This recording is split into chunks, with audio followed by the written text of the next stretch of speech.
We got back out. We got back to the bungalow it was 9 something, had to have been.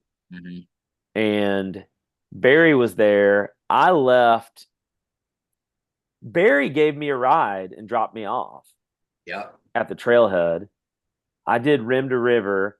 I called you or someone when I got out because I didn't have a car, and y'all were driving around Grand Canyon. Y'all were driving around the touristy areas, and I was Mhm. coming out Bright Angel, so I was already in the touristy areas too. We just happened to be right at a gift shop, real close to where you were. I mean, it was, it just worked out really well. You just happened to be popping up right when we were right Yeah, there. yeah, and I did it in like 4 hours and 30 minutes, rim to That's river, which was great for me because it was funny. No, sorry, 4 hours and 50 minutes, so under 5 hours. It was so funny because our friend Robert Kraus was there with us, and he had done Rim2River the day before. And he says something, his leg was, and this is like an ultra runner. This is an ultra trail runner. This dude is like, he's a 100-mile runner. That's what he does. And he said he finished it in sub 6. And he's like, it was a terrible time. I should have done way better, but my leg cramped or something like that. And when I got out of there in sub 5, which it's a good time, it's not a great time. But when I got out of there in sub 5, I was like, hey, what was your time again? And yeah, so here's those stats. yeah, Six, 16 miles straight down South Kaibab and then straight up Bright Angel.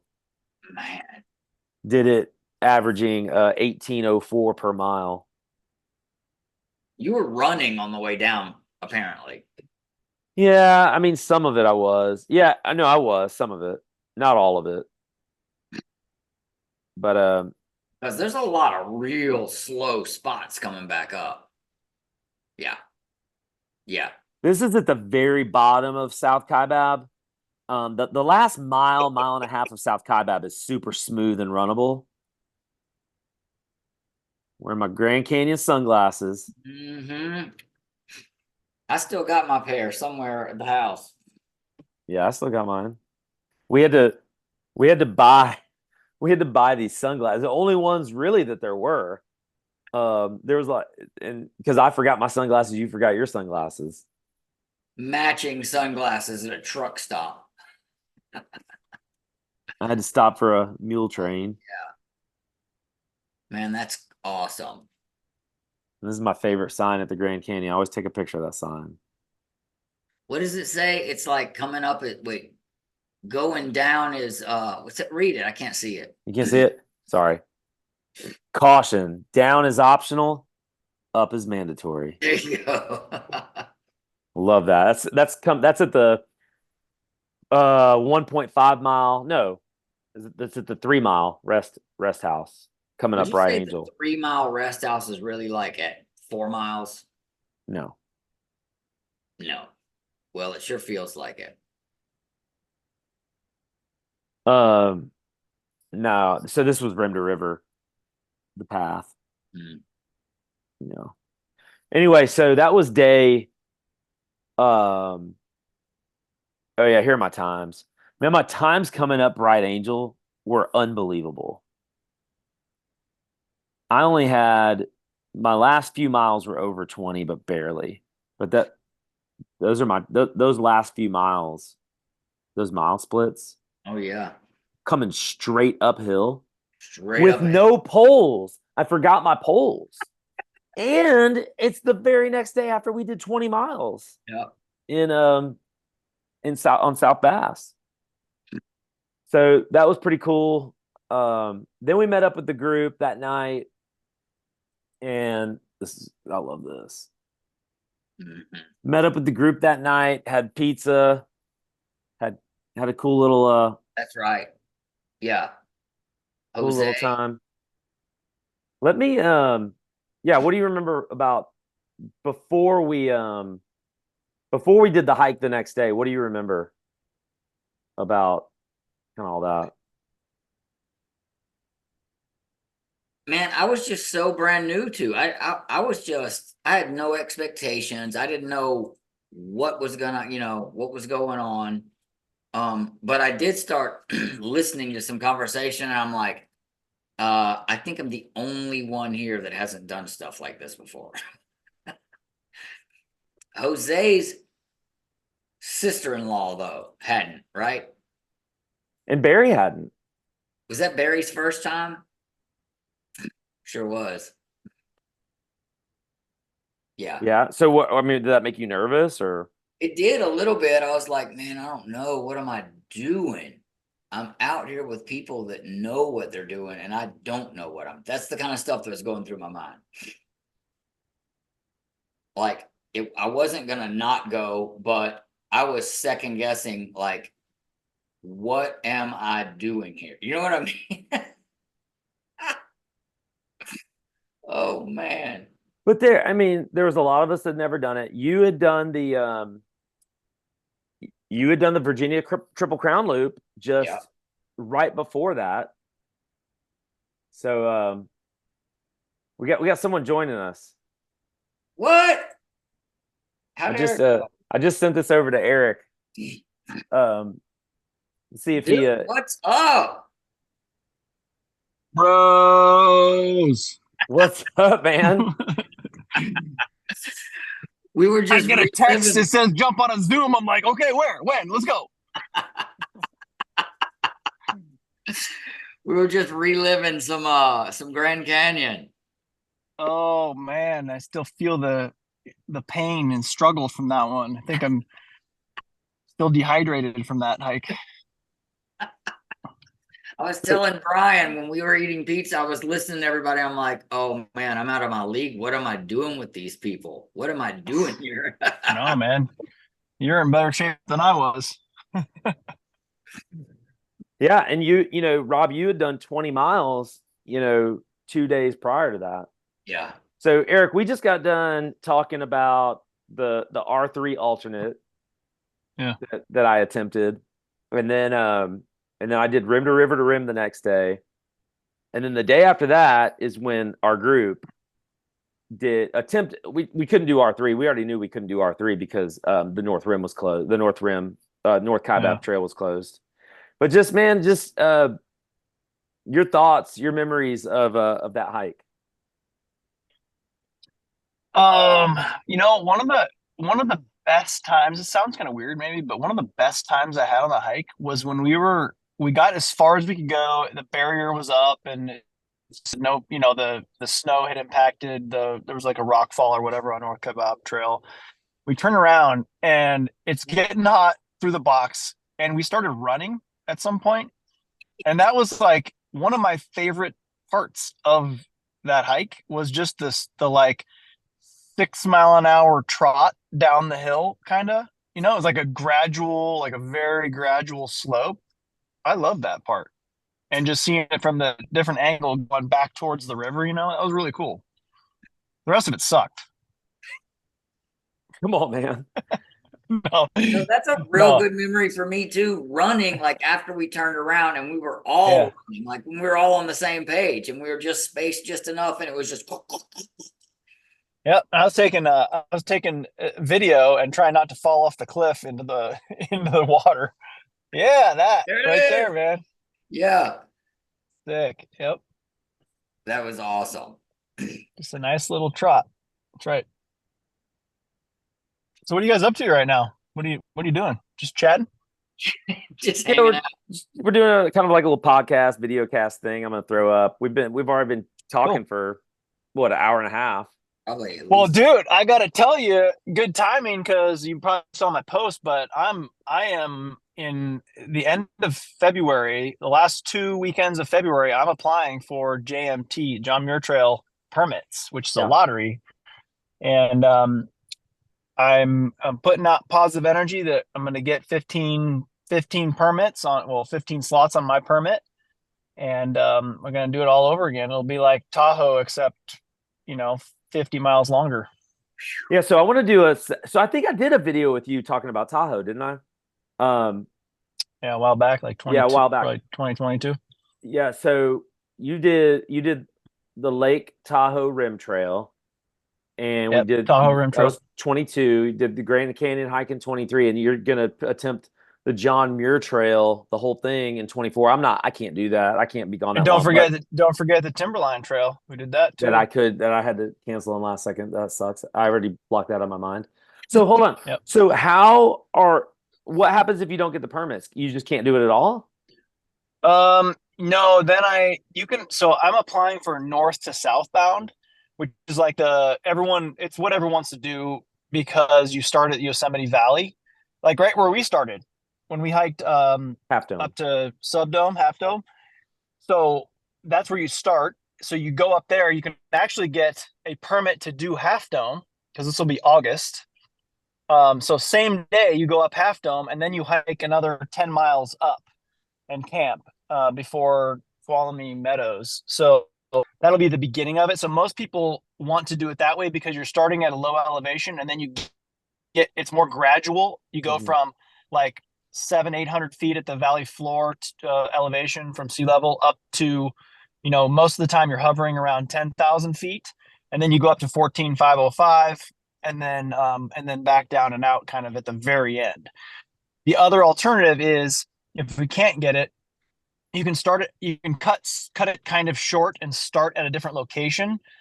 It's just limited because people want to start in that one location and go a certain direction because it's it's just the way John Muir did it, And then but we can also go northbound. You can start at Whitney and then you've got a monstrous hike up to the top of Mount Whitney, and then you kind of just, trot home for 14 days after that down to Yosemite or up to Yosemite.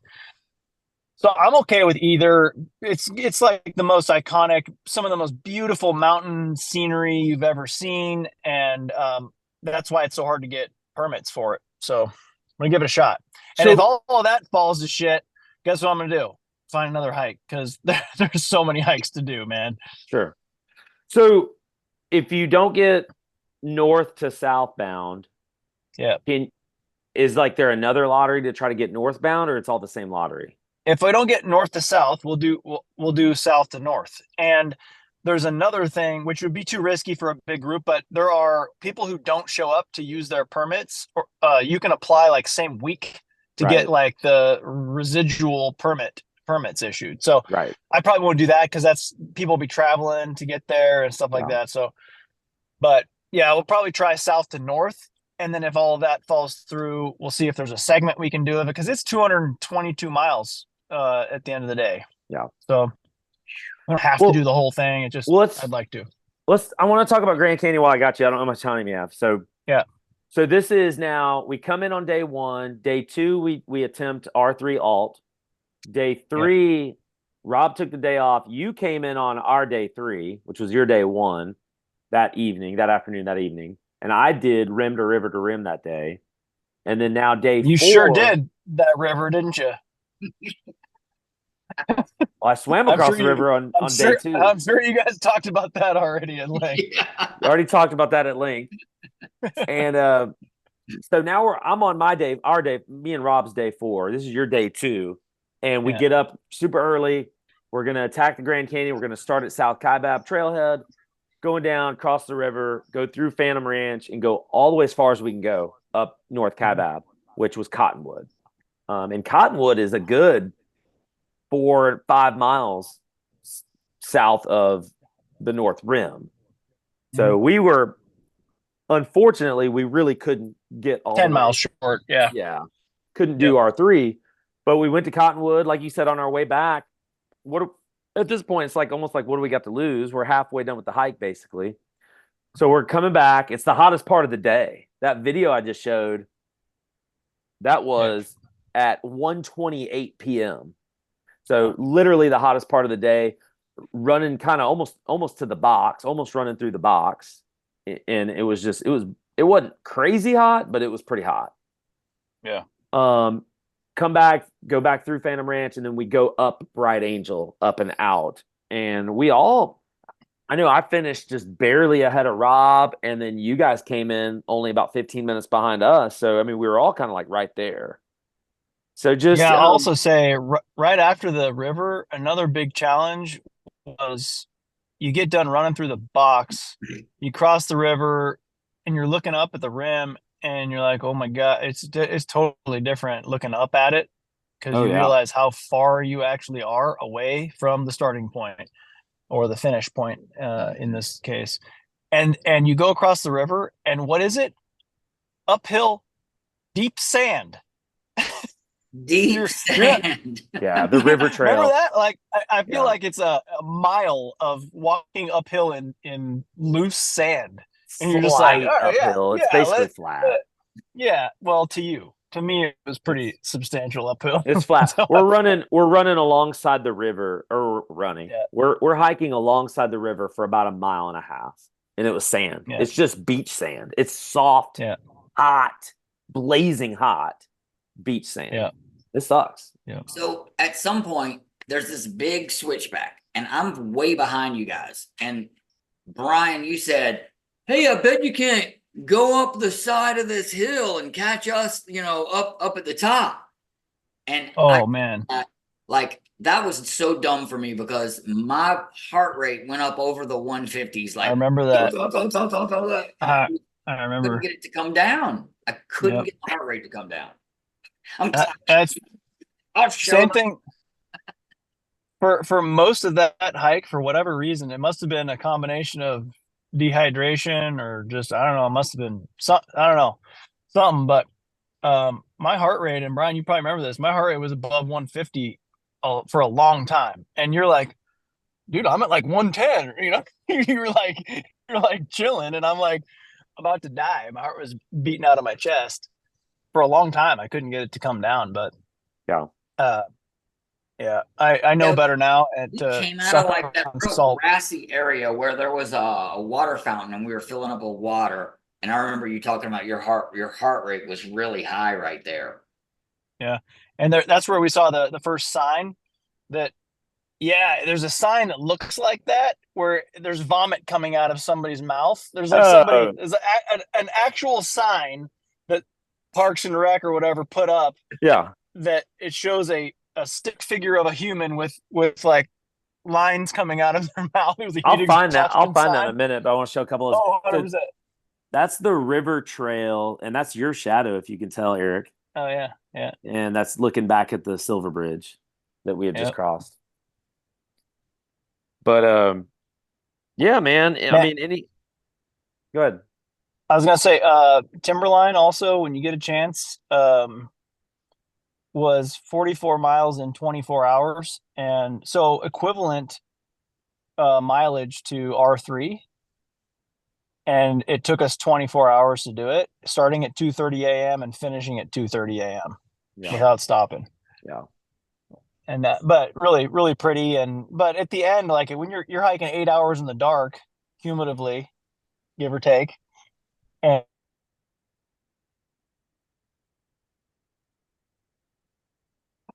Derek. We lost Eric. Uh-oh. Hopefully he can join us. I want to show this video real quick while we wait on Eric. But I don't know if do you remember this, Rob? Eric's back. yeah, I'm back. Oh yeah. Stop playing with the pigeons. Oh, I love that. We lost you there, Eric. What were Yeah, you? no, I was just gonna say, like, part of the hardest part about a 24-hour hike, which you can relate to for sure, is when you can't see the scenery and you're just hiking in the dark Yeah. or running in the dark for 8 hours. You have to be mentally tough to get through that because we were just looking down at a narrow dirt path for 8 hours. Nothing to look at, just the trail. Like, okay, one step in front of the next for the next mind. I mean, 8 hours sounds like it feels like 30 hours when you're just looking down at a trail, going uphill. Well, so I heard who did I hear this from? Robert Kraus. I was Yeah. talking to Robert Kraus. Man, I should Yeah. I invited Kevin on this. I need to send Robert this link. Oh, Easterly is still traveling home from Philippines. Yeah, I talked to him this morning, but okay. Oh, okay. Well, so I heard from Mr. Kraus that it was very similar to what we experienced on the Tahoe Rim Trail, where there were some sections there where you were with people who were just going mind-numbingly slow. Right. And that's one of the main reasons why. And Robert was like going out Yeah, of his brain. yeah, he was freaking out for sure. But that's another thing about going, like, if we three are going for hike, we're going to be in the same general pace, and there's going to be parts we're going to push each other and parts where we slow each other down, but there's not a huge gap. But when you get 10 people who are qualified in different ways to do those types of activities, you're going to have some super fast people like Robert, and then the other end of the spectrum was somebody injured, who you're just like, well, we're going to be 2 miles apart because we can't, there's no way to stay together. So the bigger the group, the more spread out you're going to be, which is always a concern for these longer hikes, Right. longer, harder hikes. Well, the great thing about the Grand Canyon hike, when we all did it, there's 5 of us that did that whole thing, and we were together. Like really until the last like 3 or 4 miles. Yeah. We So were it was like just go time. straight together, like all the way together. But then, I think I might have pulled away. Robert was right on my tail, and then you guys were just dude, you just put on your billy goat shoes and you're just boom. Yeah. You are like a billy goat. I was ready to get out of there. I was getting sick of it, but and it was almost nighttime. I mean, we got to the trailhead at nighttime, and it was almost nighttime. Sun was down when we got up the top of the hill. So that was a solid day. Yeah, no, it was a great day. I'm glad we did it. I think we did 30. You think 36 miles? Does that sound right? 35? 34. I think 40. Like it's that. 46 to do the whole thing. So if we were 10 miles short, then probably did about 35, 36 miles with the elevation of of Bright Angel. But any other memories? Anything else stand out about that hike, that trip? I mean, watching for me, watching in the morning, I mean, the first 4 hours, you're just kind of lollygagging downhill, right? It's just like all beauty, no effort, other than your legs getting tired of going downhill. To be honest, after a while, your hamstrings are doing something different that they haven't felt in a while. But watching the sun come up over that mountain to the east, man, that was like it felt like I was like in an old Western or something. Yeah. You're like, it's over this mesa, just popping over. I got a ton of pictures of that too. It's really cool scenery. Point. Yeah. That was Listening to Robert Krause's listening to Robert Krause's voice in echo, because he's got this billowing, booming voice, and you could hear him from like, he'd be way up the mountain somewhere. You could just hear him through the valley. Yeah, just talking. Malcolm and Robert Krause was sitting there like having like this huge conversation. I was in the very back, like 3 switchbacks up, and I could hear the whole entire thing word for word as if they were right next to me. Yeah. I remember because the day before I had just swam across the Colorado River. And so I'm hearing it from you, especially, Eric, about how I have, really no filter. I have no like aversion to risk. I'm just gonna I'm the riskiest person alive. I'm doing all the stupid things. You and Alex Honnold are chilling together. Well, we get to this creek that's moving fast, but it's a creek and it's like ankle deep. And with a 10-foot waterfall on the left-hand side. Right. Like right there next to us. There's a 10-foot drop, but whatever. You were gonna leave that out unless I brought that up. So I just wanted to put that. The point here is I'm like, guys, come on. Like you didn't want to keep going. You wanted to stop and turn around right there. Yeah. I'm like, guys, come on. And so I'm like, I take one step, I put one step, I got my trekking poles, I put one step in. It's moving really fast, but it's ankle deep. And I'm like, come on. Yeah, let's get some pictures.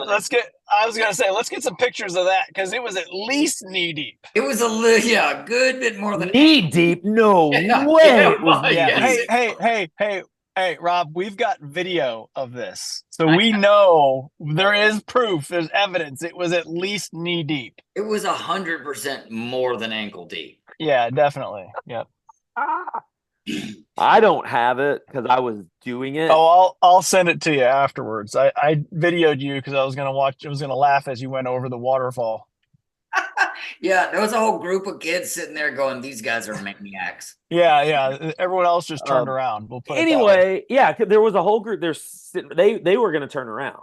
Yeah. They were sitting there in the shade getting ready to turn around. There's like what 4 or 5 of them, and I'm like, I take a step, and I'm like, come on. I take one more step, and I'm balancing Yeah. myself. I'm trying to be really, really careful. I'm going really slow, And we went upstream a little ways just to give a little buffer and then I stuff. took another step, and I'm like, and then I just pranced out of there, and I'm like, are you kidding me? This is nothing. Yeah. And then I was turn around. I go, Eric, get your ass over here. That is nothing. Yeah. Come on. And then you were like, oh, maybe it is.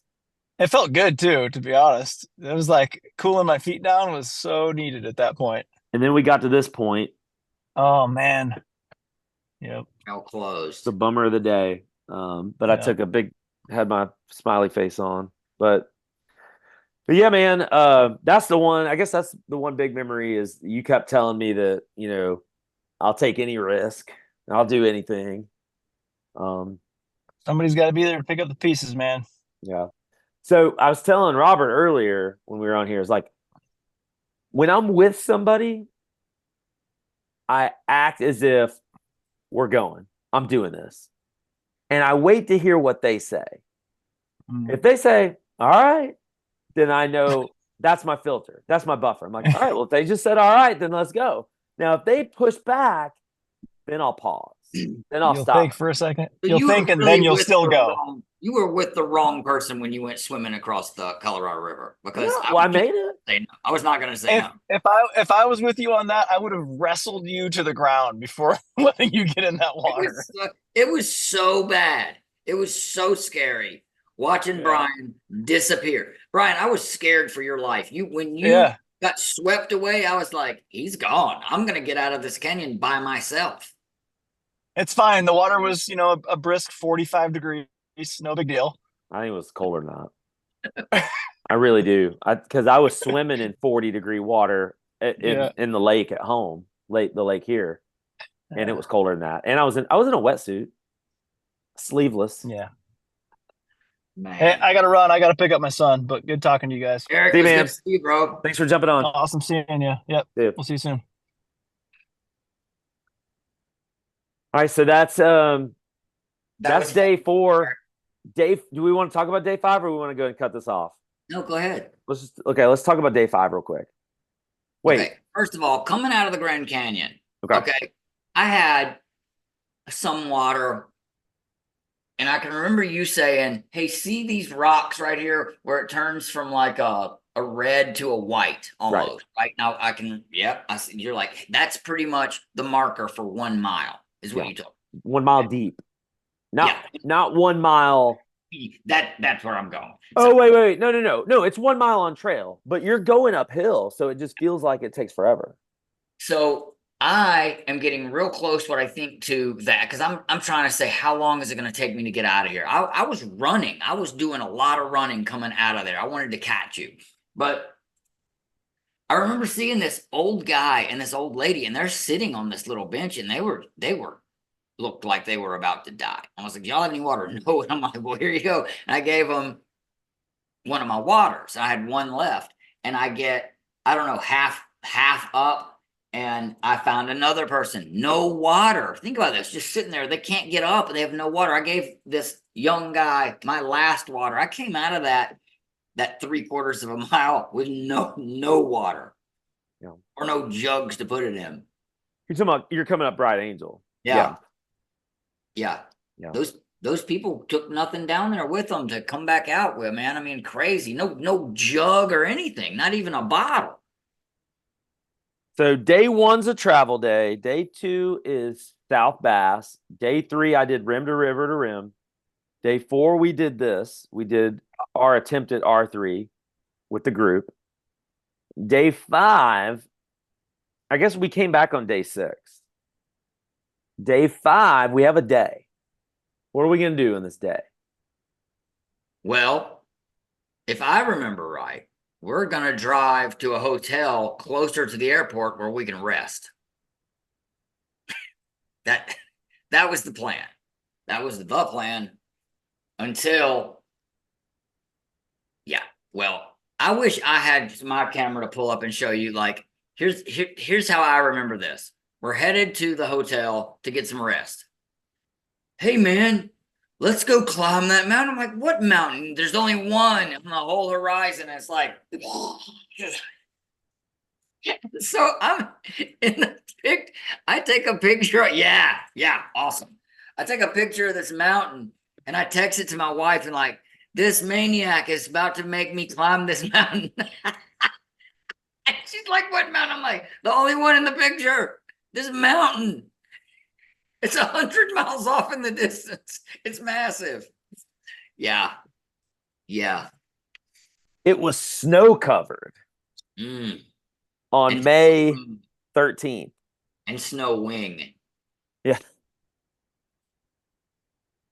Yeah. Look at this mess we were in. Hold on. I gotta replay this.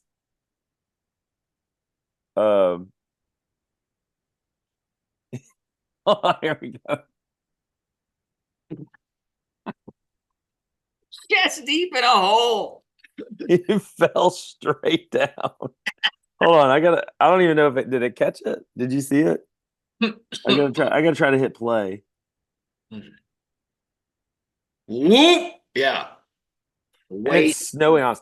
So we're trying to climb Humphries Peak. Humphries Peak is the tallest point in the state of Arizona. It's in the Flagstaff area. We were already going through Flagstaff. So we're already kind of here. I hadn't climbed Humphreys before. If I was alone, I would have made it to the top for sure. I was not alone. Rob was really tired. I probably shouldn't have drug you up there. But we ended up having to turn around. It I got was having a hard time breathing. I had a massive headache. I didn't have enough water, and the snow that I packed in my bottles wasn't melting. I was in trouble. So all those things, the elevation, we were both not used to that kind of elevation, 13,000 feet, 12,000, 13, I think it's 13,000 feet. So once we got to 11,000 feet, I was starting to feel it. You were starting to feel it. It got colder and colder. Obviously the higher up we got, started snowing on us. It was Thundering. probably 25, 26, 27 degrees. It was little baby storm was coming through. The problem is it took us, the trail was under feet of snow. That was the problem. I had no watch, no tracker, no tracking device. We were running out of water. Both of us were running out of water. But if the trail hadn't been under feet of snow, we'd have been able to make it, probably. I'm almost positive. Brian, there was a bunch of time, not just a couple, a bunch of times where we're like, I don't think we're on the trail. Check. And I think we need to go this way. And we run down this big hill. Oh, this isn't the trail. We need to get back. And we had to climb back up and go. It was very hard to find the trail. So if the trail's like this, we were going. Yeah, everything about it was difficult. And then having you being tired from having hiked already 2 out of the last 3 days, low on water, really cold, walking through feet of snow, not being able to find the trail, storm coming through. All these things added up to, hey, we gave it a good effort. Man, I got to tell you, when that black cloud came in and it started thundering and it felt like we were in the thunder, I was like, man, I don't know. This feels dangerous. It was. Yeah. So I made the decision to turn around, and you had already kind of mentioned it a few times. And so we turned around, and I was not arguing with you at all when you're like, let's call it. I was like, done. Which is the way down? yeah. So, well, the good news is, the cool thing is we got to do some fun stuff on the way down. We got to basically slide down the snow on the way down. Right. I want to tell you, like, I did have fun, but I was scared to death when I would go in those holes. I knew that was formed by a tree and it was just a spear waiting for me. I mean, I remember, dude, you disappeared in the snow numerous times. Like, we would just kind of be what I call shoe skiing, just kind of shoe skiing down the mountain. because you can't find. There's no trail. No trail.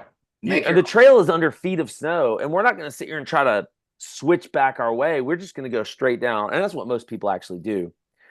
Well, like you said, there are a lot of down trees, and when snow gets on top of these down trees, it makes these little pockets of air that I could kind of see it coming a lot of the times. I'm not saying I didn't fall in those holes. I probably fell in them 2 or 3 times, but you continued to just disappear one after another, and you couldn't get out.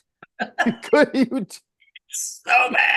You could not get out, and it was so I could not. I was just hurting from laughing so hard. It was so bad, soaking wet. We didn't have the right clothes to do that. We didn't have the right gear. True. Somebody took his glasses. The whole arm fell off of him. That's after I duct taped them. That was the duct tape. The arm was gone, fell out of the duct tape. Oh my goodness. Oh, here we go. Yeah. Oh, straight for the trees. What? So bad. Oh my goodness. That was so much fun, though. It really was to slide down those. I've done that a few times now. I did Wheeler Peak in New Mexico, and it was the big difference was Wheeler and Humphreys are very similar. Very, very similar. Where you got to get above tree line, and then it just becomes really windy and stormy. Well, I did the same thing coming out of Wheeler Peak. It's just coming down that snow and just what do you call it? Shoe skiing down. And you've got your trekking poles as kind of like your ski poles.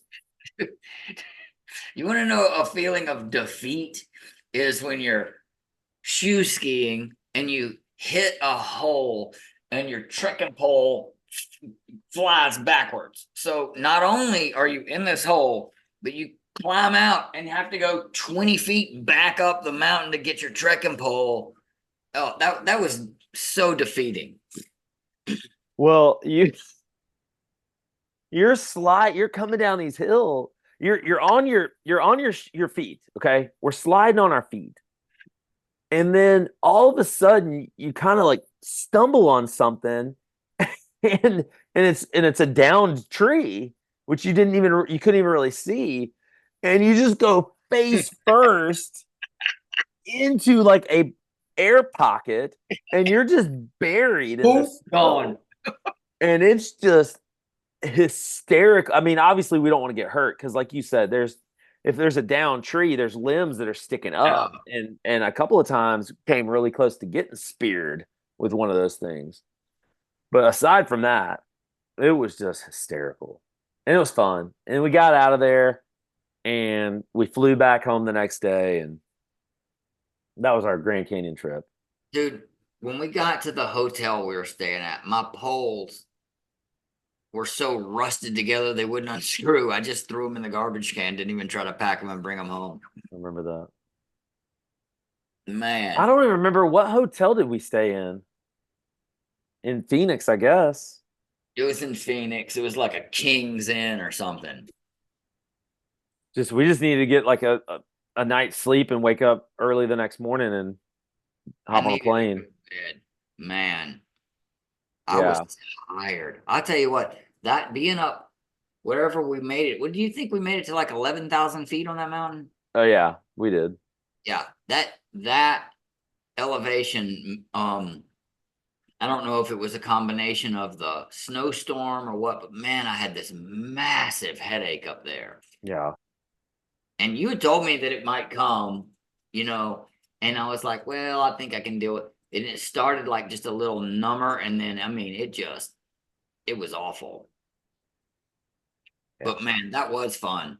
I could put the headache behind me coming down that hill. Yeah, I got to get back out there because I've got to do Humphreys. I still haven't gotten to the top of Humphreys.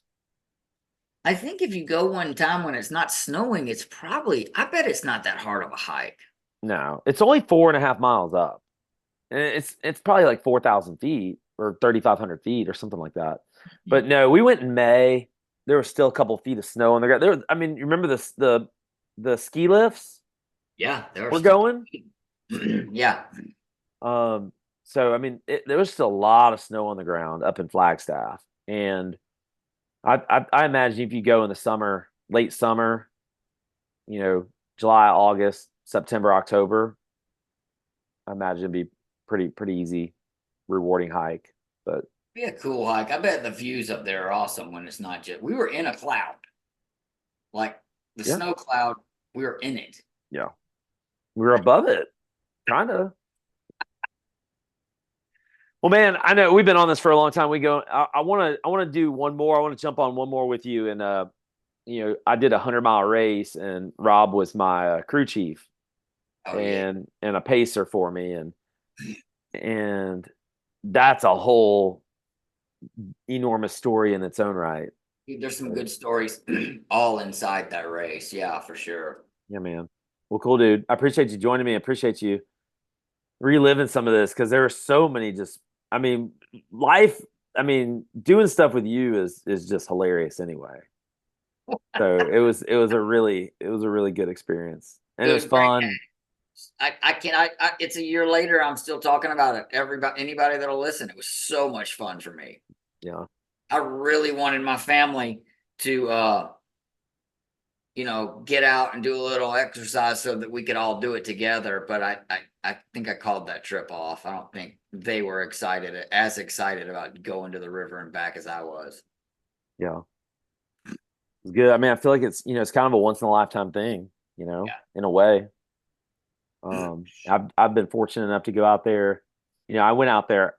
I haven't told a lot of people this, but I went out there over Thanksgiving and did R3 by myself. We, It's just something I wanted to do because we couldn't do the whole R3, and I had done it every year. I'd done it 3 years in a row, and we didn't get to do the whole thing because the trail was closed.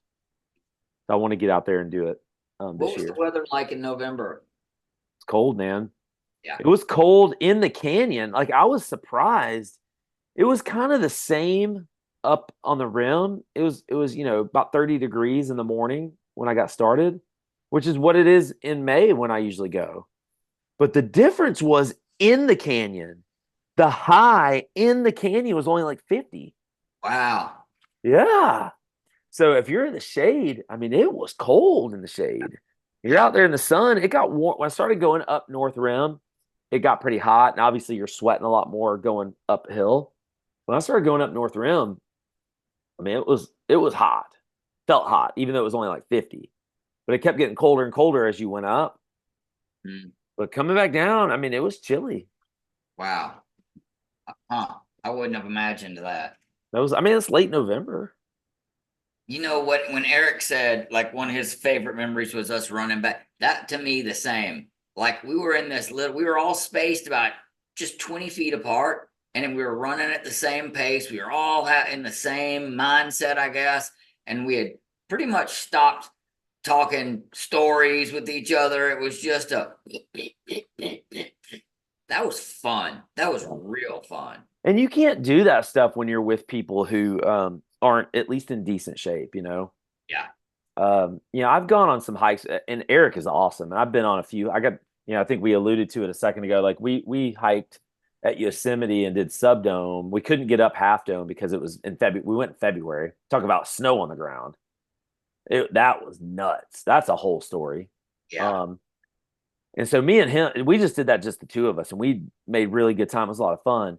Well, then later that year, that was summer of 22, we did a big group hike, raised a lot of money for homeless veterans, and we did the Tahoe Rim Trail, and man, it was brutal because we were with two or three people who were just crawling.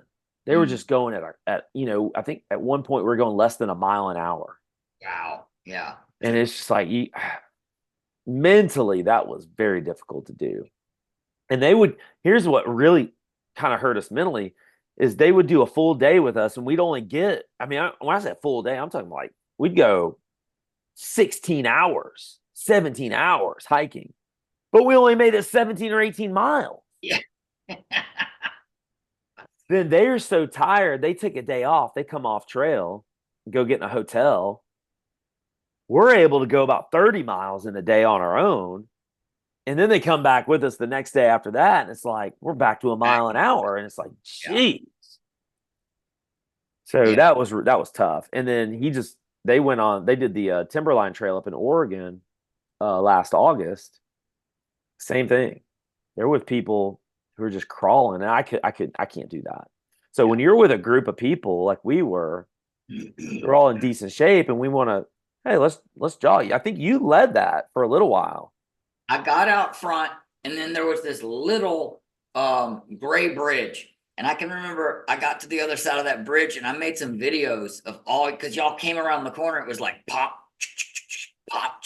That was awesome. It was just an awesome feeling to be with a bunch of guys that were all doing the same thing without making a big plan. You know, it just happened. It was just whoop, whoop.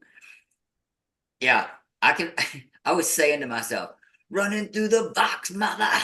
Just I was so pumped up running back through that box. We're running through the box. The box is the area at the bottom of the Grand Canyon where there are, what would you say, 500-foot cliffs on each side of you, probably higher than that It's actually. incredible. Maybe 1,000-foot Going up cliffs. to the heavens. Yeah. Straight up. And you're boxed in. And they call it the box because no breeze can really, air can't move. So air gets trapped and it gets so hot. We're there in the middle of May and it's 100+ degrees at the bottom of the canyon. And that air just gets trapped. And they say from 10 a.m. to 4 p.m., when that air gets trapped, it is brutal. And you've got to have water on. You got to know what you're doing. It's 2:00. I think it was 1:50 something is what that timestamp. We're running through the box, the hottest part of the day, in the hottest part of the Grand Canyon, and all 5 of us are just going and running. It was pretty awesome. It was great. And then I'd almost forgot about that part Eric said. You know, we got up some ways, like on or did we come up Bright Angel? Is that what we came up? We were up. We had come over that long silver bridge and we had gone up some, come around a corner. We're in sand. I mean, it was just like walking on the Destin Beach. Unbelievable. Just what are we doing? It was it's hot. That sand has been baking in the sun all day because we got to that sand at about what, 4 o'clock? Yeah. 3 o'clock maybe? Because we got out in daylight. We got out of the Grand Canyon in daylight. So let me see when that river picture was taken.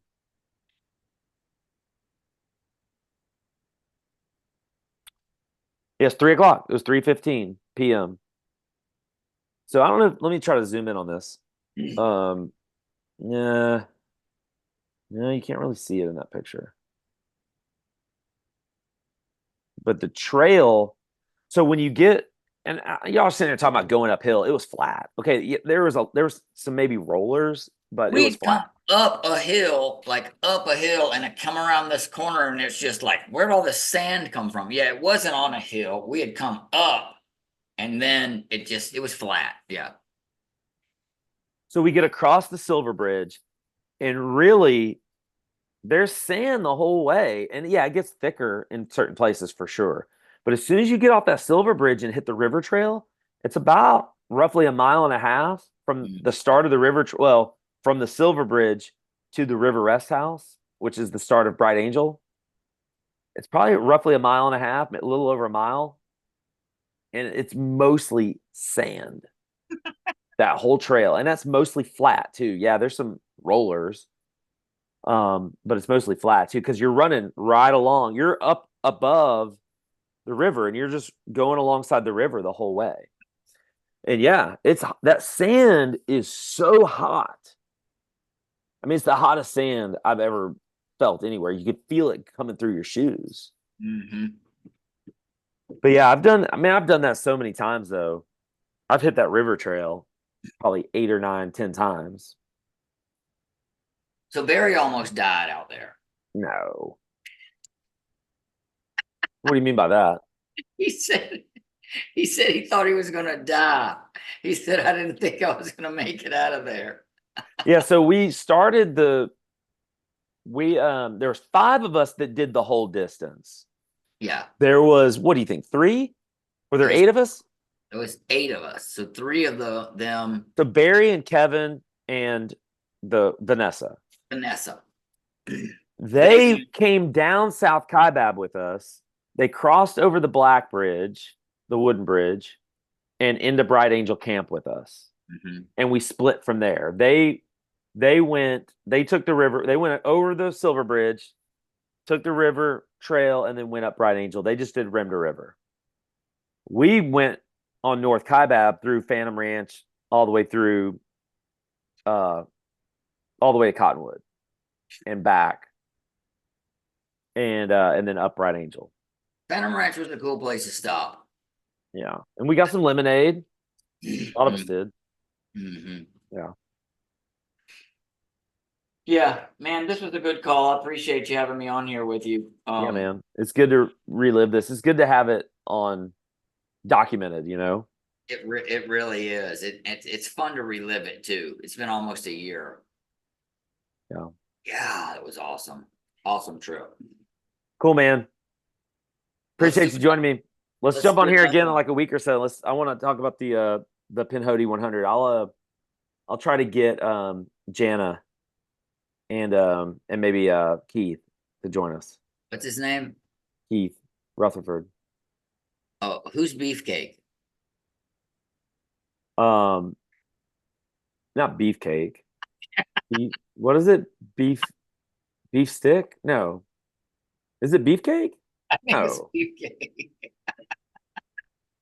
I don't know. I can't. That's David. That's Jana's husband. Okay, yeah, David. Beef tips. Beef tips. Not beef. I knew it wasn't beefcake. It's beef tips. Yeah. All right, man. Here. All right, Brian. I'll talk to you See you, later. buddy. All right, see you. Bye.